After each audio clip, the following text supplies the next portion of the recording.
Major funding for these broadcasts is made possible by grants from New York Community Bank, Capital One Bank, Perfect Building Maintenance, Chase Commercial Term Lending, M&T Bank, Genova Burns.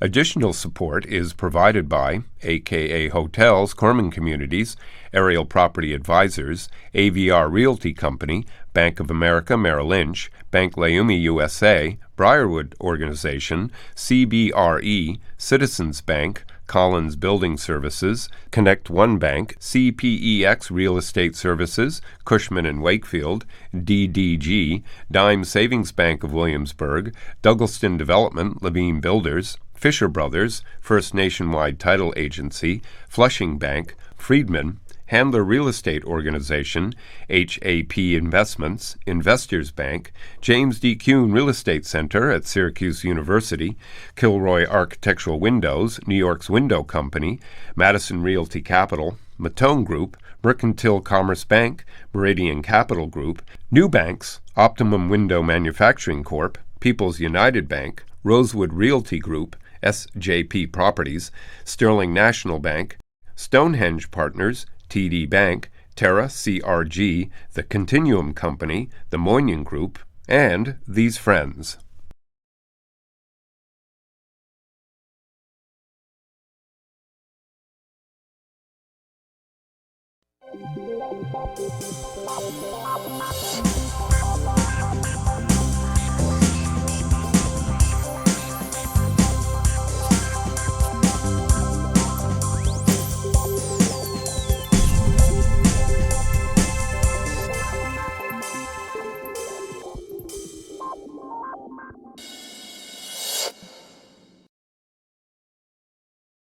The office market in New York City is growing, and it's like at peak. So today I've assembled this group of owners of office buildings in Manhattan, Brooklyn, Queens, who will provide their insight on what's happening in the marketplace. My guests they include Andy Roos, who is the vice chairman at Colliers International of the New York region, Eric Gural, who's a principal at Newmark Holdings, Brian Waterman, who is the vice chairman of Newmark, Grubb, Knight Frank, and last but definitely not least, Scott Galin, who is the principal and CEO of Handler Real Estate Organization. So you're an owner. How many buildings do you own? Roughly a dozen. A dozen. How many buildings do you own? We're at 42. 42, yeah. Okay. You're partners in a number of them. In a few of them, okay. But mainly brokerage. 6 outright and about another 18 to 20 partners. 2 guys over here are brokers also, right? You act as a broker. Principally an owner with a specialized brokerage practice. So let's talk on the broker hat. Where do we see the market? Are we at the highest that we've seen? Have we reached 2007, 2008? I don't think one size fits all. I mean, however, I think that we have certainly, I think recovered is the wrong word. I think, we haven't surpassed 2008, but I think we're clearly at levels that approach that. In some areas have surpassed it. Certainly think that there have been a lot of leases done over $100 a foot, probably 36 leases this year. Over 100. Last year we had about 32 leases that were done over $100 a foot. I think we're at equilibrium, about 9.5% vacancy rate across the board. I think you got to look at each individual pocket. But don't we have a lot? Don't we have a lot of inventory coming on board? That's what we were talking about. I mean, how many we have in Hudson Yards? Just the Hudson Yards property, you have a couple of office buildings. Then you have Tishman Speyer building on 9th Avenue. Then you have Spitzer and a variety of other people building over there.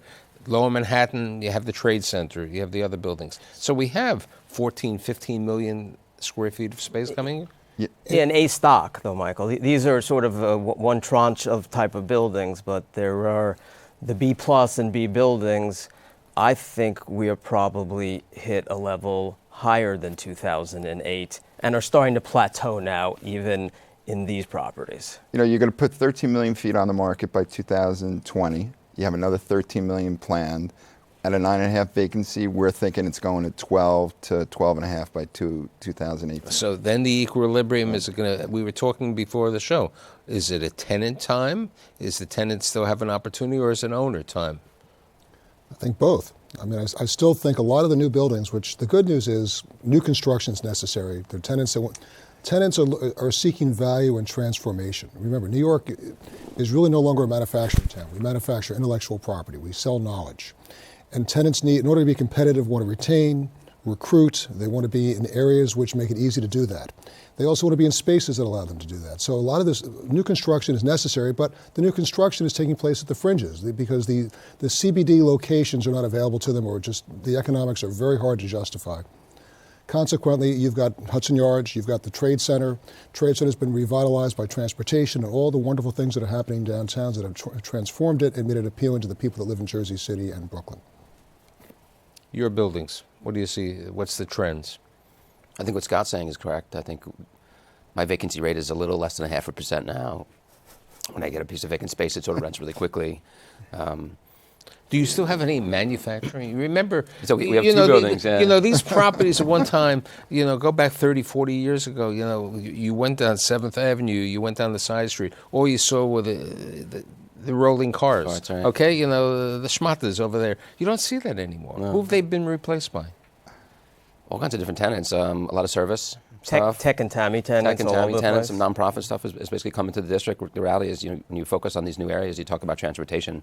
It's not better anywhere than sort of the garden district, the garment district, and that's what we think about is the transportation. And the piece. non-for-profits, what Eric says is, we've probably done 15 non-for-profit deals in 3 years after having done 3 in 15 prior years, because these folks are being sort of pushed out of buildings where they may be paying 50, 60 bucks going to 80 or 90, and these are medium or smaller non-for-profits, and they can't, to stay in Manhattan, they have to go into sort of B stock, and we've done a ton of them.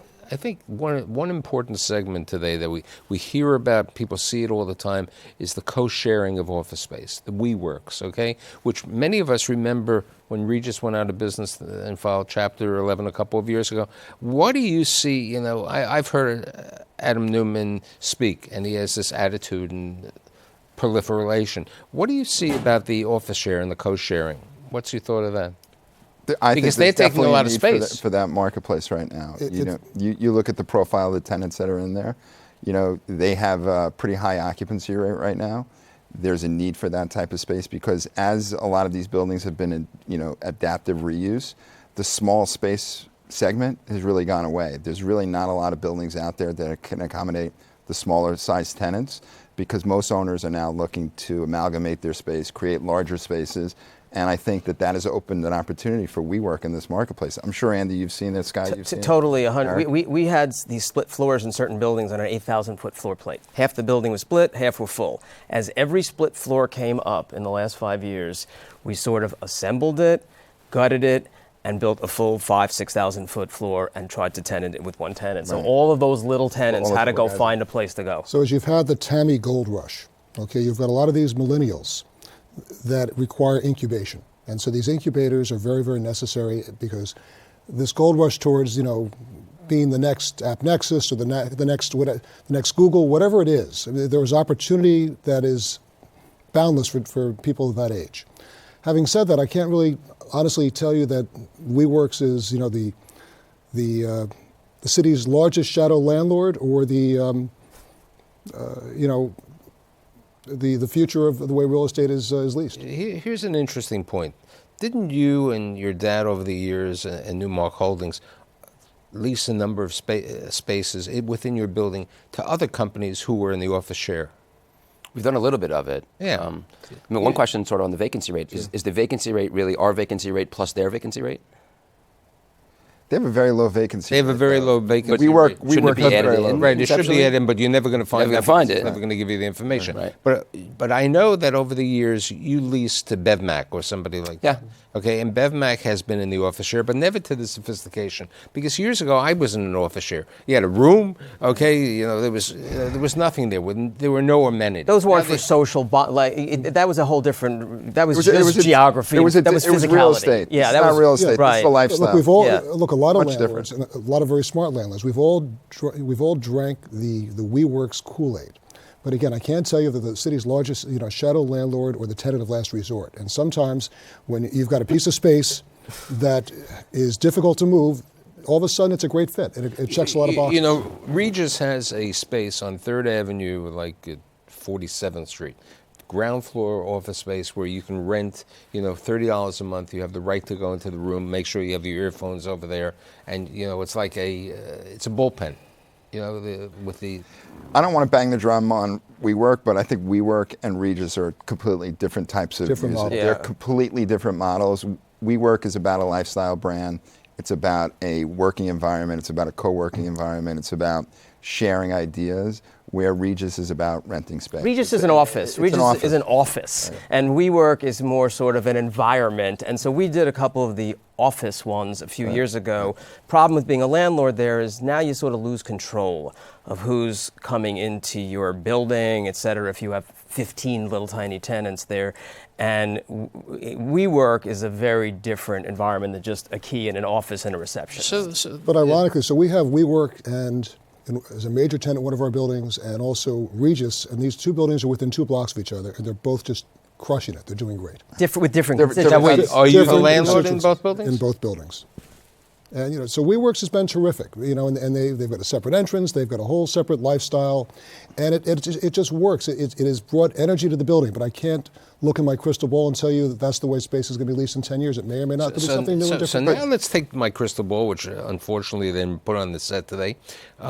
Let's take the crystal ball and let's go to Brooklyn and Queens. Who thought 10 years ago, I don't think anyone, because we were talking prior to the show, when Lazard bought all the buildings in Long Island City, not near the subway, where the Chicklets building and all the rest, they were vacant. They were lucky to get LaGuardia Community College. They were lucky to get a tenant for $6 a square foot. Now everybody wants to be in Long Island City, Williamsburg, Greenpoint, I was the agent for IDCNY for Lazard, and it was the IDCNY building, centers 1, 2, and 3. I did the LaGuardia deal. I did a bunch of those deals. I think Long Island City today is different than it was 5 years ago. It's different than it was 10 years ago. Let's talk about it today. You have the residential developments that have been done out there has changed the view of what the neighborhood's There's a totally about. different neighborhoods in Long Island City. Right. You have the waterfront, which is one type of residential. Right. Then you have where Citibank was, which is a different residential. And then if you go a little further on the other side of Long Island City, going to Astoria, you have a third type of residential. So we're doing the factory building out there for Atlas Capital. We just did a lease for Macy's for 150,000 feet. We just signed a lease with Ralph Where'd Lauren. Macy's relocate from? They were relocating from Brooklyn. Ralph Lauren from New York City. It's for creative use. And so we're seeing a lot of the people that are looking for the lifestyle, the millennials type space, starting to look in Long Island City. There's a tremendous amount of corporate tenants looking in that marketplace. It's affordable. Right now, I think the average rent out there is about $37 a foot, which is really half of what Midtown is. And few people remember when they're thinking about it, besides the $37 a foot, there are REAP credits, which reduce your rent possibly as low as to $25 or $28. Now, you just spent money and allowed this person to buy in with you, on some buildings, but you went to, Brooklyn and... bought a building in Williamsburg and another building in Long Island City. Right. So what are you projecting? What kind of tenants, what kind of rents are you expecting? I think Brooklyn, you'll see creative tenants. I think that'll be sort of a different market, and that's actually more high end. I think the interesting thing about Long Island City is, as you focus on this added supply, mostly on the top end, what's going to happen in Long Island City is you're going to have this added supply sort of on the bottom end.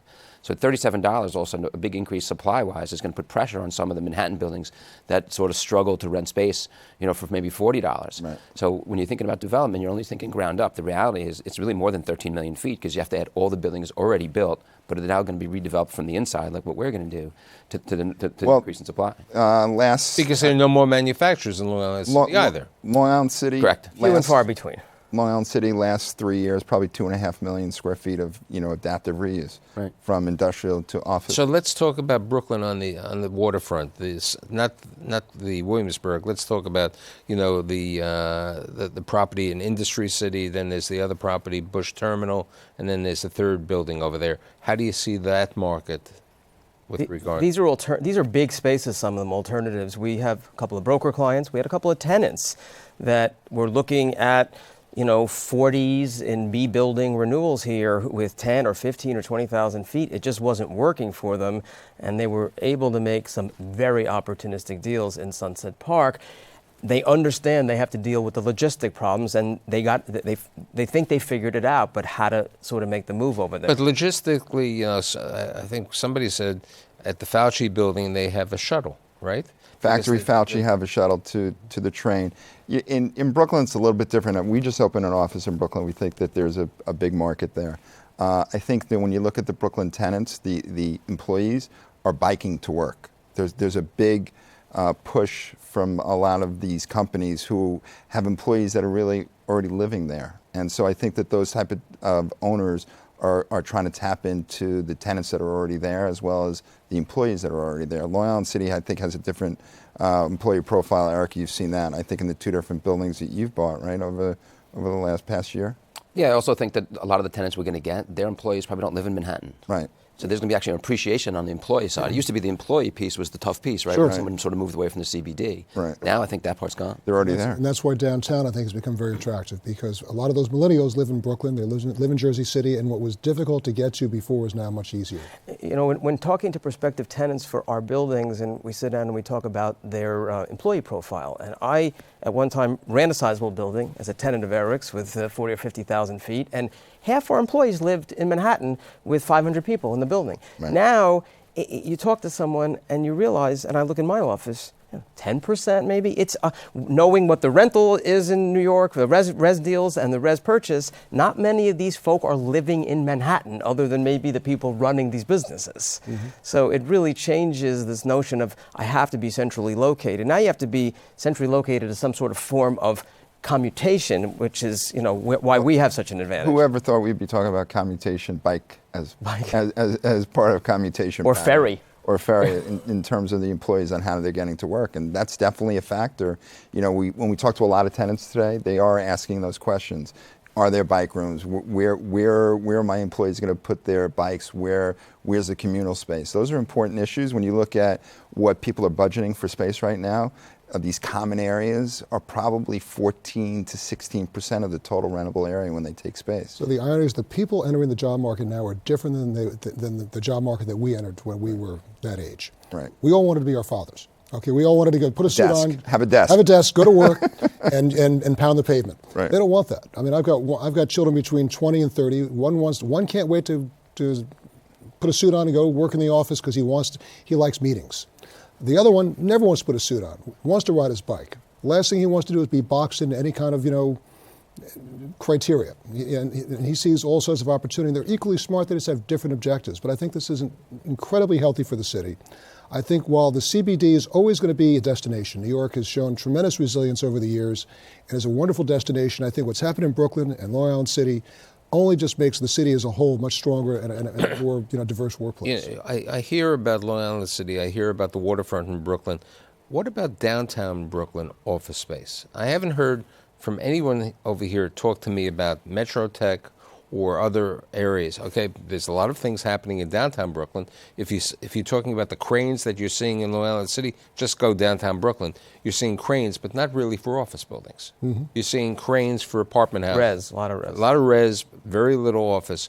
But if these people are living there, millenniums and other people, what more convenient thing? It's like Lower Manhattan. You were able to walk to work, with all the residential.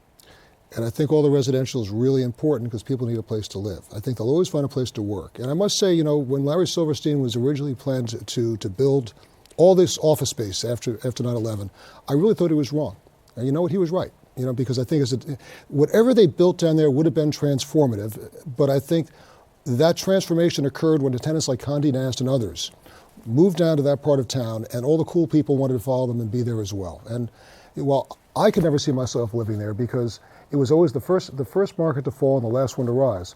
I had an assistant, an administrative assistant, and when she moved down there and she was in her early 30s, I said, you know what? That's the place to live because that's people that age wanted to live in the cool part of town. We speak about Hudson Yards. We talk about the far west side. Hudson Yards is a self-contained development, 30th Street to 34th Street. Then you have Brookfield across the street. But we have this massive amount of space being built or being developed, a lot of property being sold, the former parking lots over there, from 34th Street to, let's say, 42nd Street. What type of, now that's not within they're not having retail set up like with Neiman Marcus and all different type of places. Who's going to move there? I mean, are you going to have that same type of shift of finding these major tenants? Because you said to me before, and it's true, Roos, when he finally built Hudson Yards, he didn't really care. He wanted the residential when he wanted the retail. Well, you look at Bill Ackman bought the former 57th Street. That's a different market. Right, it's a different market, 55th Street, but there you have a large fund that's going to move over to the west side, and they're looking for a creative space. They're looking to put other things in the space beyond just office. They'll create their own retail over there, and I mean, I thought that was an interesting play, from a very smart guy who's looking at not just the next 5 or 10 years, but 20, 30 years out in terms of the type of space they're going to be occupying. And so most cities, the waterfront is the most valuable part of real estate. Right. In New York, we haven't really developed our waterfront. It was always the far side of town because there wasn't transportation. Right. So I think the High Line was very transformative, and I think what has happened is that whole West Side corridor is going to fill in from the 50s down to the coolest part of town. Who would have thought you would be getting rents, triple-digit rents in the Meat District if you'd asked this question 5 years ago? But the truth of the matter is they will be challenged by transportation, and I think that will. But the new office buildings in the meatpacking in the High Line district are renting, aren't they? For sure. Yes. There's a big demand for those type of buildings. We're looking at Chelsea really migrating north to probably 34th Street now. Mm-hmm. You can consider buildings in the high 20s, low 30s. You remember Chelsea nobody wanted North. to be in Penn Station neighborhood. Yeah. Nobody wanted to be over there. 21. Well, Penn Station neighborhood has become very, very. It's not. It's much smaller now. It's a couple of blocks within the Penn Station area. You look at Teachers By over at 21 Penn. That's going to be redeveloped as a 9th Avenue address for all intents and purposes. That's a Chelsea North building. It's a very cool area. You see what's going on in the restaurants. You see what's going on with the galleries over there. So, I mean, it's moving north. It's migrating north. I think Brian's absolutely right, because I think it's not a very big leap to see that Chelsea has grown and is a very popular destination. It has lifestyle that's live, work, play. On the other hand, when I see some of the buildings over that we were talking about before over, on 9th Avenue, and I see what I always visualize as the garment district, which no longer exists per se, the garment, manufacturing area. And the rents they're getting, and the amount of the low vacancies and what these buildings are trading for, it just blows my mind. It's very vibrant. Do you think there's a correlation between the rise of those areas and the fact that there aren't any tourist components in those areas? Because you think about people are moving, they wanted this sort of authentic New York, right? Long Island City looks like Long Island City looked like 10 years ago. Mm-hmm. There's an authenticity about it. Brooklyn looks like it looked like 10, 20 years ago. There's an authenticity about it. You're seeing Midtown South, people moving to these areas, moving to Chelsea, those parts. There's no tourism component in those areas. So you don't have to worry about getting a cab. You don't have to worry about doing You don't have to worry about Big Bird and Cookie Monster. Wait a second. I think you're bringing out a great comment. People having their offices in Times Square Central. It's a zoo. You can't walk. It's a real problem. It's a real difficult problem walking. Even though the commutation, Port Authority, Penn Station, walking over there at certain times, you can't. They moved out of there for a lot of reasons, and one of them was that. Look, we did the former New York Times building over at 229 West 43rd. We've got a lot of TAMI tenants in that. I think that tenants today are chasing lifestyle type spaces, and I think a lot of these buildings on the West Side and Chelsea are really delivering something that just goes beyond office space. They're delivering a feeling, they're delivering a very communal space that a lot of the more traditional glass and steel buildings But I think Eric is so right on the fact that certain people don't want to be in touristy specific neighborhoods. Okay, the area's changed, but we were talking before the Time Warner Center was built. Your building on Columbus, good location, good area, Lincoln Center. You weren't able to get that type of rents. I mean, Time Warner changed the Columbus Circle. That building was on 61st Street was a secondary building that sort of captured tenants that wanted to be in that part of town, which was a very thinly traded market. Since Time Warner Center, replaced the big black hole at the Coliseum that sort of it was an ugly big black hole. But the Cookie Monster. 15 CPW helped. Right. Certainly helped. Trump Park helped. Right. Yeah, all those things, and that Central building, Park South. It's incredibly, it's incredibly valuable. And the question is it more valuable as an office building or a residential building? It could be either one. So what's the prime market that people want to live? The best rent? Is it the Plaza District? Is it the Meatpacking District? Or are there different tenants who want to pay that over $100 a square foot? It's all over the place. So it's interesting. My father lives in the Sovereign. And for people of his generation, that building is the money shot. They think they've died and gone to heaven. It's a wonderful place. You couldn't pay me to live there. So the Taconic guys, the Paul Paris's of the world, these guys want to live down in the meatpacking districts. That's the cool part of town. It's fun. It's where the action is. I don't think there's any single answer. I want to live in the meatpacking district in that area. I think it's a great area to live in. It's vibrant. It's Chelsea, downtown. Right. There's so many great choices, and I think that's what makes New York so wonderful. Is the diversity. And I live near the Sovereign, and we love it. So you see, it's all a matter of it's all a matter of taste. You see, because you became an old man all of a sudden. Okay. No, but you start loving your neighborhood too. That happens. Sure. People move to a place, even an office, and over time. They husband it. But becomes theirs. Wait, you brought up an interesting point. You used to live out in Long Island. Do you still live in Long Island? No. Okay. So the people who lived in Long Island, they wanted commuting. They wanted certain things. Now they live in Manhattan, so it's a different world. Okay, and that's, and that's why the office market changes. Okay, because at one time somebody was going to say, "I'm schlepping in from Long Island, and then I'm going to go to the meatpacking district." It's too far. The percentage of us, though, who live in Manhattan, who are working in these buildings, is something very small. Look, the top tier buildings are still going to be Plaza District buildings, largely because a lot of the people that work in those buildings are located on the Upper East, Upper West Side, and they want to be close to work. So and the same with Grand Central, Park Avenue. It's look, if the part that's remarkable about downtown to me right now is that I live in Bedford. So if my company was downtown, that's just not a job I'd want. It's just too far. However, those people aren't commuting from Bedford. With a you always short period of time, I have to ask you a question. So you live in Bedford. What about the Westchester, Connecticut market?